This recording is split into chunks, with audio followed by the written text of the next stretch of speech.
अशोक महतो के गिरोह ने अनंत सिंह की हत्या की पूरी तैयारियां। कौन आदमी इसमें बेवकूफ बनेगा? आईएएस लोग बैठे हुए हैं, तो पलटू ऑफिसर लोगों को नालायक बोल दीजिएगा। नालायकी का काम करेंगे तो नालायक, नहीं तो भारत रत्न दूंगा। मैं उस पुश्तैनी मकान में सालों से गया नहीं हूँ, पुलिस ने वहाँ AK-47 ला के रख दिया। अब अशोक महतो भी बहुत खूंखार अपराधी है। देंगे कट्टा कपार में, आइए ना हमारे बिहार में। तो अनंत सिंह नीतीश कुमार को पलटुआ करके पुकारता है प्यार से। लाख वोट से ललन बाबू को जिताएंगे। कितना मिलेगा, कि इसको क्या मिलेगा, किसके साथ बंटवारा है वो नहीं, ललन निजी हो गया ना। जितने देर में आप लोग ये करिएगा तब तक तो जनता मान चुकी होगी अनंत सिंह का बात।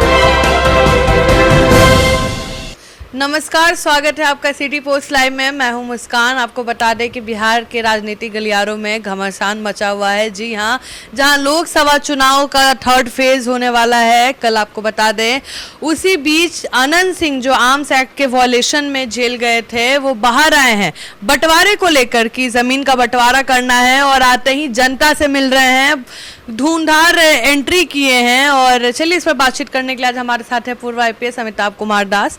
सर, क्या कहिएगा, अनंत सिंह बाहर आ गए हैं जेल से और सीधे जनता के पास गए हैं। देखिए, बिहार में अंधेर नगरी चौपट राजा के हालात हैं। हम लोग बचपन में नाटक पढ़ते थे, अंधेर नगरी चौपट राजा, बड़े होकर उसका मंचन देख रहे हैं।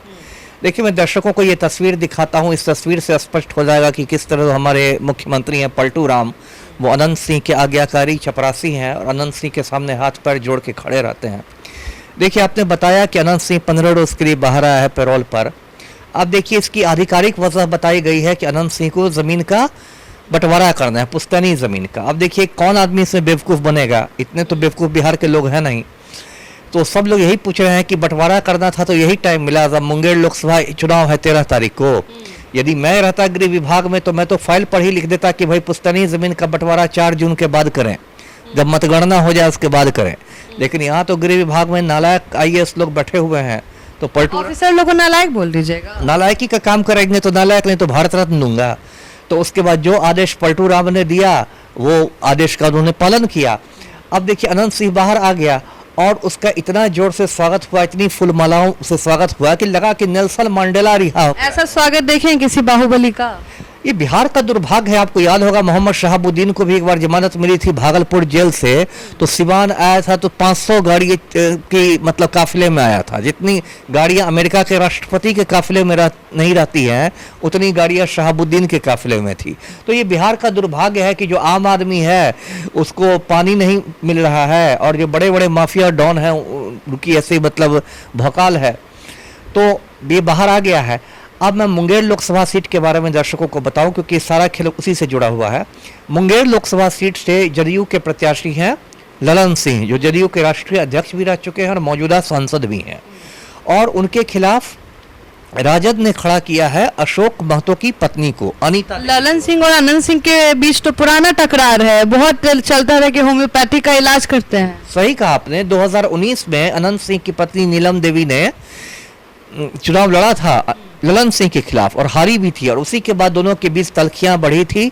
उसी के बाद अनंत सिंह के यहाँ रेड हुआ, AK-47 पकड़ाया। अनंत सिंह ने तो यहाँ तक इल्जाम लगाया कि मैं उस पुश्तैनी मकान में सालों से गया नहीं हूँ, पुलिस ने वहाँ AK-47 ला के रख दिया, यहाँ तक कहा। लेकिन राजनीति है, यहाँ तो समीकरण बदलते रहते हैं। नीलम देवी राजद की विधायक हैं अभी मोकामा से, लेकिन 12 फरवरी को जब पलटू राम ने विश्वास मत हासिल किया, तब नीलम देवी उधर जाके बैठ गई थी, JDU के पाले में चली गई। तो समीकरण बदलते रहते हैं, यहाँ कोई अस्थाई दोस्त और अस्थाई दुश्मन नहीं होता। अनंत सिंह और नीतीश कुमार की दोस्ती तो पुरानी है। वो तो खैर तस्वीर ही बयां करे, उस पर मैं नहीं करा।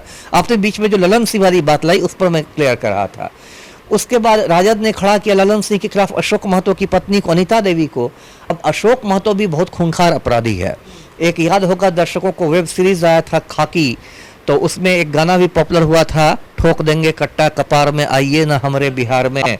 तो उसमें जो चंदन महतो का किरदार था वो अशोक महतो पर ही आधारित था। अशोक महतो 15-16 बरस से जेल में बंद था, कुछ महीने पहले छूटा, लालू के पास पहुंचा। तो लालू ने कहा कि भाई तुम तो सदा याफ्ता हो, चुनाव लड़ नहीं सकते, तो ऐसा करो कि तुम शहनाई बजवा लो और अपनी पत्नी को चुनाव लड़वाओ। तो 60 वर्ष की उम्र में अशोक महतो दूल्हा बना, है ना। और मुंह दिखाई में सिंबल मिला, मुंह दिखाई में ले गया कि लालू देखिए मेरी दुल्हन को। तो लालू जी ने मुंह दिखाई में पीला लिफाफा पकड़ाया कि जाओ जाओ इसमें लालटेन छाप है, लड़ लो मुंगेर से, बन जाओ मुंगेरी लाल। तो ये सब खेल हुआ। तो उसी से समय से ललन सिंह की हालत पतली थी। तो ललन सिंह क्षेत्र में घूम रहे थे नीलम देवी के साथ, मोकामा की विधायक के साथ, इसके बावजूद हालत पतली ही रही। तो उसके बाद ललन सिंह ने कहा अनंत सिंह के बारे में कि इसको बाहर लाना पड़ेगा। तो अनंत सिंह नीतीश कुमार को पलटुआ कह के पुकारता है प्यार से। तो अनंत सिंह ने मोबाइल पर मुख्यमंत्री को कहा कि पलटुआ मतलब निकालो मुझे मगही में। अनंत सिंह नीतीश कुमार को कॉल करके बोले? हाँ पलटुआ, हाँ तो मोबाइल की सुविधा है ना, मोबाइल की सुविधा मिली हुई है। तो अनंत सिंह ने कहा कि पलटुआ बाहर निकालो हमको। तो मुख्यमंत्री ने कहा कि हुजूर आप 4 लाइन का दरखास्त दे दीजिए कि आपको पुश्तैनी जमीन का बंटवारा करना है और मैं आपकी फाइल को रॉकेट के रफ्तार से चलवाऊंगा। तो 4 लाइन का दरखास्त आ गया कि भाई मुझे जमीन का बंटवारा करना है। और उसकी जो फाइल थी, पैरोल संबंधित फाइल, वो एकदम समझिए कि चंद्रयान की रफ्तार से चली और देखते देखते पलटू राम के सामने पहुंच गई। उन्होंने दस्तखत किए और ये बाहर निकल गया। तो कहने का ये मतलब है कि अब ये बाहर है। और बाहर आते ही कहा अनंत सिंह ने कि 5 लाख वोट से ललन बाबू को जिताएंगे। जमीन के बंटवारे की बात पर कुछ नहीं कहा कि किसको कितना मिलेगा, कि इसको क्या मिलेगा, किसके साथ बंटवारा है, वो नहीं। ललन निजी हो गया ना। हाँ सही बात, निजी है, लेकिन पेरोल उसी मुद्दे पर छुटे थे। तो अब लेकिन इसमें देखिए 2 पेच हो गया है छोटे सरकार के साथ। एक तो मेरा पेच है, मेरी भी टीम लगी हुई है ना, मोबाइल लेके घूम रही है। आपकी टीम? मेरी टीम। आप भी टीम बनाए? हाँ टीम है, मेरा संगठन है, नाम है बिहार विप्लवी परिषद। मेरी टीम छोटी ही है लेकिन बहुत इफेक्टिव है। तो मेरी टीम के लोग मोबाइल से वीडियो बनाएंगे यदि अनंत सिंह कोई भी चुनाव प्रचार करता है तो, और उस वीडियो को चुनाव आयोग को भेजा जाएगा और पटना हाईकोर्ट को भेजा जाएगा कि पेरोल की शर्तों का उल्लंघन कर रहा है, इसका पेरोल तुरंत रद्द किया जाए। और हम लोग तुरंत रद्द करवा देंगे पेरोल पटना हाईकोर्ट से, है ना। एक तो ये है। तो जितने देर में आप लोग ये करिएगा तब तक तो जनता मान चुकी होगी अनंत सिंह का बात। ठीक है, लेकिन एक फजीहत तो होगी ना पलटू राम की कि आपने बाहर किया, हमने अंदर करा दिया। और दूसरी बात है कि अशोक महतो के गिरोह ने अनंत सिंह की हत्या की पूरी तैयारियां कर ली है। किसने की?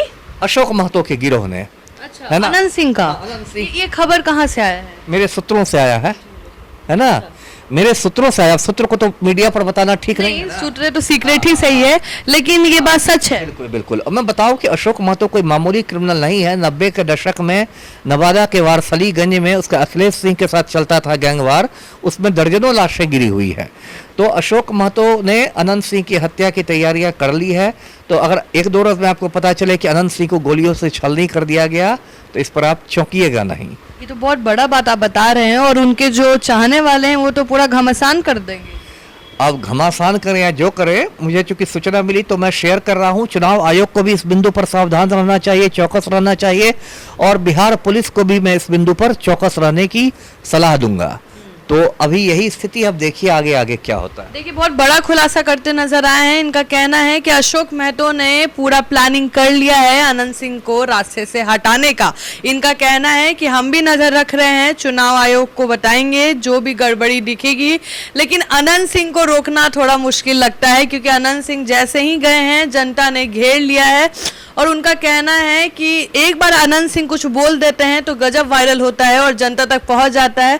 आप भी अपना ओपिनियन दे सकते हैं इस बारे में। तब तक के लिए बने रहें, धन्यवाद।